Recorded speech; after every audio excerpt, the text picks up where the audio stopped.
오늘 고린도전서 14장 본문의 말씀은 하나님께서 주시는 두 가지 은사를 비교하고 있습니다. 그것은 예언과 방언입니다. 그런데 바울은 이 둘 가운데 더 좋은 은사가 있는데 그것을 무엇이라고 말하고 있습니까? 바로 예언입니다. 여러분, 모든 은사는 하나님께서 우리에게 주시는 선물이기 때문에 좋은 것입니다. 그러나 바울은 고린도 교회의 성도들에게 방언과 예언의 은사 둘 가운데 더 좋고 더 유익한 것이 있다면 그것이 예언이라고 오늘 본문 말씀을 통해서 말하고 있습니다. 왜 그런 것일까요? 오늘 본문 1절 말씀을 보시기 바랍니다. 사랑을 추구하며 신령한 것들을 사모하되 특별히 예언을 하려고 하라 말씀하고 있습니다. 앞선 고린도전서 13장에서 바울은 아무리 좋은 은사라고 할지라도 사랑이 없으면 그것은 무익한 것이다 라고 말합니다. 그리고 사랑을 따라 너희가 모든 것을 구하라고 권면하고 있습니다. 오늘 본문인 고린도전서 14장의 말씀도 앞선 13장의 맥락에서 우리가 살펴볼 필요가 있습니다. 너희가 영적인 것, 곧 신령한 것을 사모하되 이에 앞서 사랑을 추구하라라는 것입니다. 사랑 안에 있지 않는 은사는 교회와 공동체의 덕을 세울 수 없기 때문입니다. 그렇다면 오늘 본문 가운데 먼저 방언은 어떤 것이라 라고 말하고 있습니까? 2절 말씀 보시기 바랍니다. 방언을 말하는 자는 사람에게 하지 아니하고 하나님께 하나니 이는 알아듣는 자가 없고 영으로 비밀을 말함이라. 방언은 영적인 언어입니다. 그렇기 때문에 하나님과 나만의 깊은 영적인 대화 그리고 영적인 교제를 위해서 하나님께서 주시는 좋은 은사라고 할 수 있습니다. 그런데 문제는 무엇인가? 방언을 말하는 그 자체만을 우리가 생각해 볼 때에 알아들을 수 없다라는 한계가 있다라는 것입니다. 반면에 예언은 어떻다라고 말씀하고 있습니까? 3절 말씀입니다. 그러나 예언하는 자는 사람에게 말하여 덕을 세우며 권면하며 위로하는 것이요 분명히 말씀하고 있습니다. 예언은 사람들이 알아들을 수 있고 깨달을 수 있는 언어로 전달하는 것이기 때문에 예언을 통해서 덕을 세우고 또 권면과 위로를 할 수 있다라는 것이죠. 그래서 결과적으로 이 방언과 예언 두 가지 은사는 각각 어떤 기능을 한다라고 말씀하고 있습니까? 오늘 본문 4절 말씀입니다.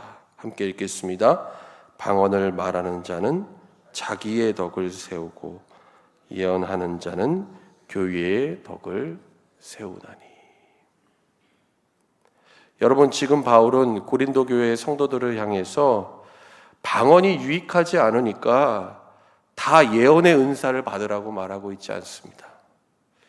오늘 보면 5절 말씀 보시기 바랍니다. 나는 너희가 다 방언 말하기를 원하나 특별히 예언하기를 원하노라. 만일 방언을 말하는 자가 통역하여 교회의 덕을 세우지 아니하면 예언하는 자만 못하니라 말씀합니다.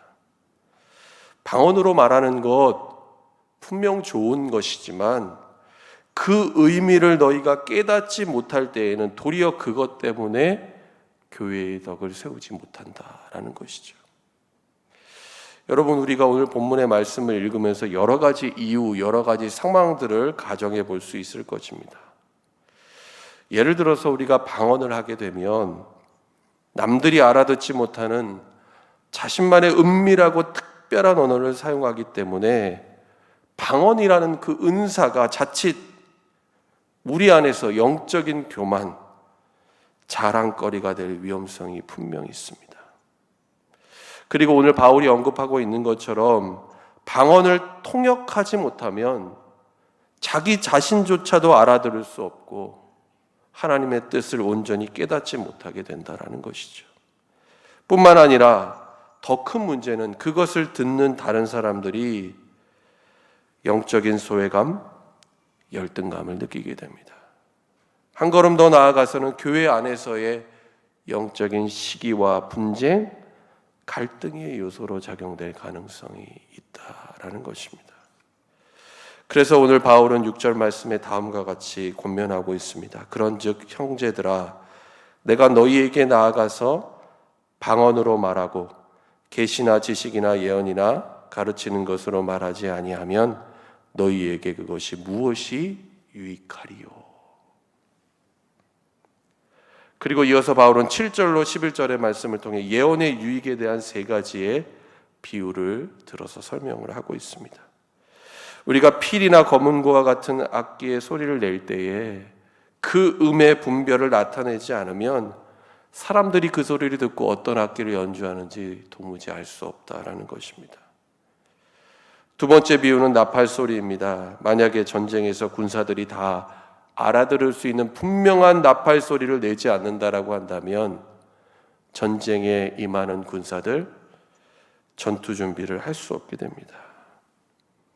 그리고 우리가 뜻을 알지 못하는 소리로 말한다라고 한다면 그것을 말하는 사람은 물론이거니와 반대로 그 말을 듣는 사람도 서로에게 도무지 소통이 되지 않는 외국인과 같이 되어버리고 만다라고 바울은 비유를 들어서 말하고 있습니다. 여러분, 만약에 교회 안에서 실제로 이와 같은 일이 일어난다라고 한다면 어떻게 될까요? 그것은 분명 교회의 덕을 세우지 못하는 결과를 낳고 말 것입니다. 그래서 바울은 오늘 본문의 첫 구절인 14장 1절과 동일한 말을 조금 다른 표현으로 이렇게 고린도 교회 성도들을 향해 12절 말씀에 다시 한번 권면하고 있습니다. 12절 말씀 함께 읽겠습니다.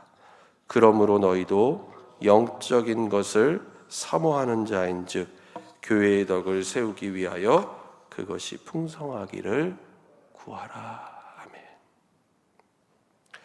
그렇다면 방언의 은사를 받은 사람은 교회 공동체 안에서 특별히 오늘 계속되어지는 본문의 말씀을 통해 공적인 예배의 자리에서 이 은사를 어떻게 해야 될까? 바울은 그것을 다시 한번 말하고 있습니다. 그 내용이 오늘 본문 13절 이하의 말씀에 나옵니다.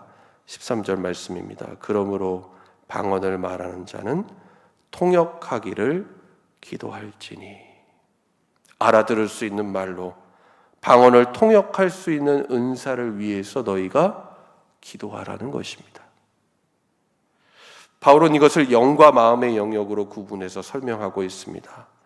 오늘 본문 14절과 15절 말씀 보시면 만약 우리가 방언으로만 기도한다면 영이 기도하지만 그것을 이해하고 깨닫지 못하기 때문에 우리의 마음은 열매를 맺지 못하게 된다는 것입니다.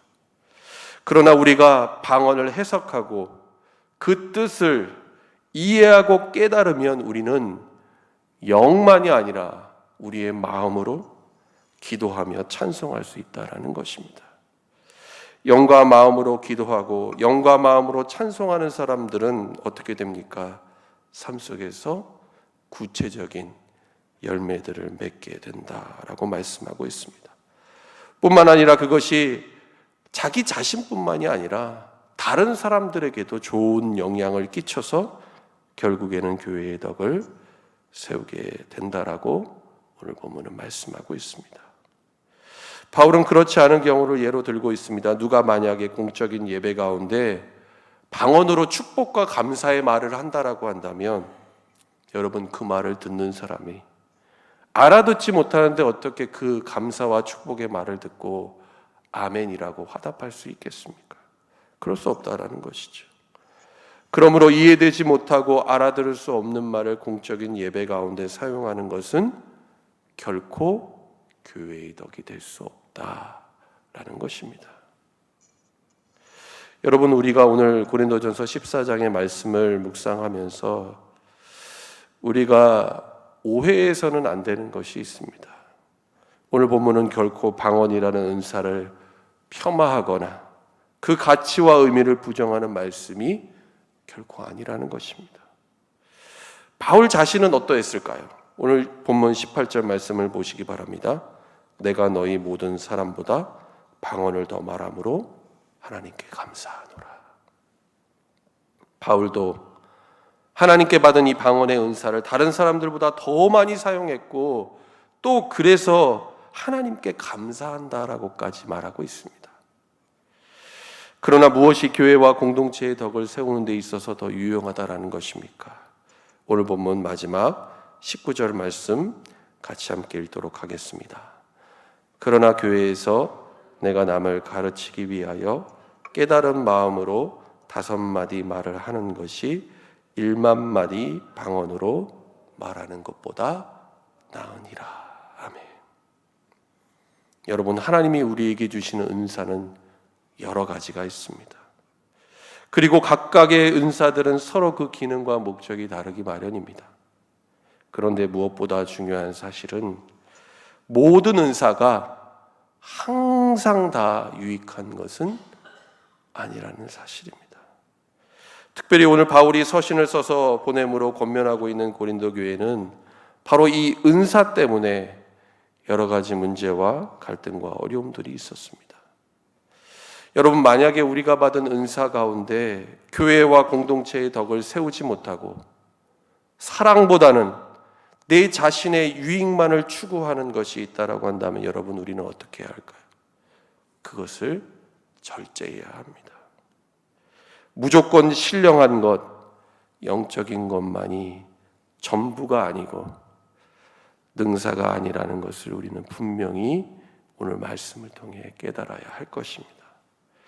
여러분, 우리는 지금까지 신앙생활을 해오면서 이처럼 은사와 관련된 문제의 위험 그리고 그 폐단에 대한 크고 작은 경험들을 다 가지고 계실 것입니다. 저도 어려서부터 신앙생활을 하면서 그리고 사역자로서 목회를 하면서도 그런 일들을 종종 경험했습니다. 그런데 우리는 이 문제의 배후에 있는 존재에 대해서 분명히 인식할 필요가 있습니다. 사단과 어둠의 영들은 교묘하고 악랄하게 이와 같은 영적인 은사들을 가지고서도 교회와 공동체를 그리고 믿는 자들을 시험하고 넘어뜨리려고 한다라는 사실입니다. 때로는 우리를 영적인 교만, 독선에 빠뜨리고 교회 공동체를 진정 하나 되지 못하게 하는 그런 분열과 갈등을 일으키는 일도 일어나게 된다라는 것입니다.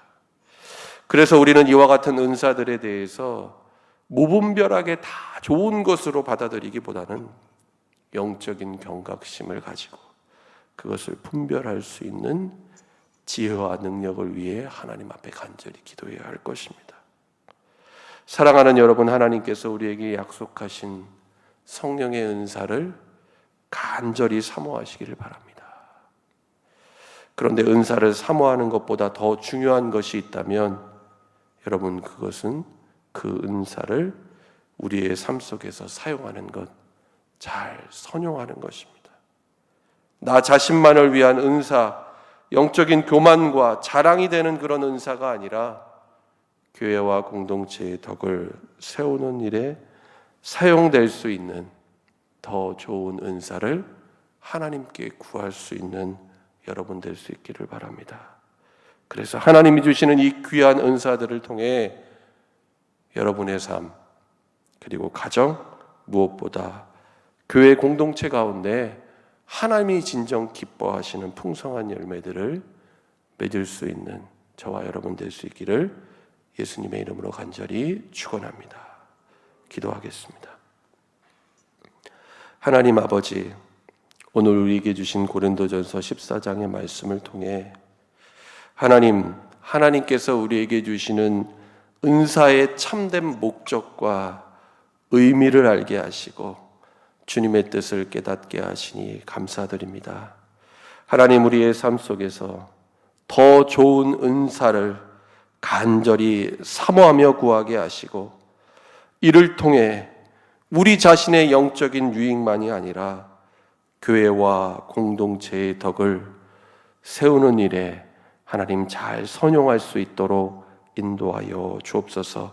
하나님, 오늘 하루 새롭게 시작하는 한 주간의 삶 속에서 영적인 것, 신령한 것을 사모하되 하나님 모든 것을 사랑 안에서 행할 수 있도록 성령 하나님 우리의 삶을 인도하시고 친히 다스려 주옵소서.